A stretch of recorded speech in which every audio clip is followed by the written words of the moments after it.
সরকারি চাকরিওয়ালার বউদের কিসের অন্নপূর্ণা ভান্ডারের প্রয়োজন?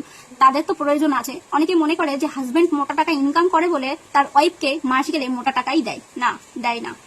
তবে আমি তাদের উদ্দেশ্য বলতে চাই যে মোটা টাকা তার হাজবেন্ড ইনকাম করছে, তার ওয়াইফকে কিন্তু মোটা টাকা দেয় না। মোটা টাকা দেওয়া তো দূরের কথা, মাসের যে ইনকামটা 4 ভাগের 1 ভাগও দেয় না।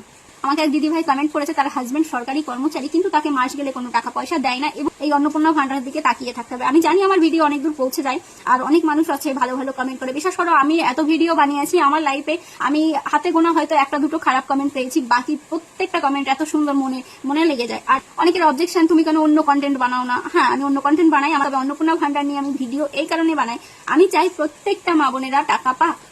আর এই অন্নপূর্ণা ভান্ডারের যে 27 লক্ষ মা বোনেদের ফর্ম বাতিল হয়েছিল, সেটা আবার পুনরায় যাচাই করার জন্য সোশ্যাল মিডিয়ার ভূমিকাটা কিন্তু অনেকটাই, এরপর অনেকে স্বীকার করবে না, কিন্তু তাতে আবার কিছু আসে যায় না। আমাকে যে কমেন্টটি করেছে সরকারি কর্মচারীর আমি সেটাই পড়ে শোনাবো তোমাদেরকে। এরকম হাজারো মা বোনেরা রয়েছে অসহায়। আমার হাজবেন্ড গভর্নমেন্ট জব করে, আমাকে 1 টাকাও দেয় না।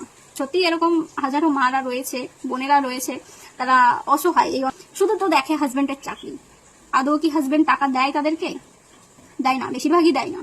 এটা বলতে লজ্জা পায় অনেকে, কিন্তু এটাই বাস্তব।